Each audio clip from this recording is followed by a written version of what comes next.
Okay, so like you, I scoured the internet trying to find anybody who has already installed these version 2 front wheel arches and haven't found any. So here's the method that I use to do it.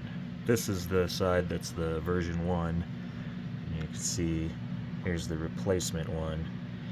Just gives it more of a correct stock angle with that flat arch on the top versus the kind of strange angle they had before. So let's get into it. So first thing you're going to want to do is remove the old one. So once you get the body off, you can see on the inside there are these 4 screws holding it on, and there's a right R for right, and the other side has an L on it, so you can keep them on the correct sides. Those screws use a 1.5 millimeter hex driver to take them off. So let's do that and I'll be right back. Okay, so with the old wheel arch removed, what I did is took the new wheel arch and put the first and last locating pins through the old holes, and what you end up with is these other 2 don't fit. So the next step is going to be to look at it and use either a drill bit, or I used a body reamer like this to mark where you want the new 2 holes to go and drill those. So don't worry about your holes being perfect. They'll be covered by the fender flare itself when you're done anyway. But here's what I ended up with. And then the next thing you're going to notice is you're going to need to trim. So what I did was I put this plate on. So we're going to do it with one hand here.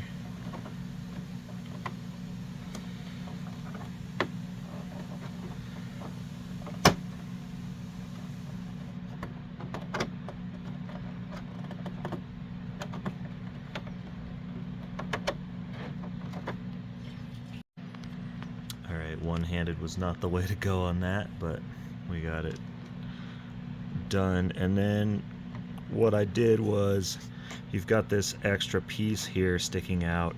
I used a body reamer. You could use a razor blade or hobby knife, anything sharp that can make a mark here, and just ran it along this edge to mark where I needed to trim. And now when we remove this, you should be able to see that line that you want to cut right along this line, just so that on the exterior, if we flip this over, the exterior, you don't want to see that sticking out into the wheel well. So to cut that, you can either use body scissors, these curved ones are really convenient for cutting that curve, or you can just use regular scissors, or again a hobby knife, but that will be a little more challenging. So I'll get that cut and come back. So with the excess trimmed away, the only thing left to do is line this up and put the screws in, and then you're done. Alright, so here's what it looks like with the corrected front wheel arch. Hopefully this is helpful to some of you. I wasn't able to find instructions for this, so hopefully I did it right, and hopefully it helps you guys out. Pretty simple, and maybe that's why people haven't posted about it. They just assume that we all know how to do it, but I'm kind of winging it here, so hope it works out. FMS did also send me the replacement clipless body system mounts for the front and rear, so if you need instructions on that, let me know and I can point out the screws you have to remove and the process that I used to install that. Makes the front much easier to clip down. You don't have to feel like you're trying to bend the hood to get it clicked into place. Alright, hope this was helpful. Let me know if it was and if you have any comments.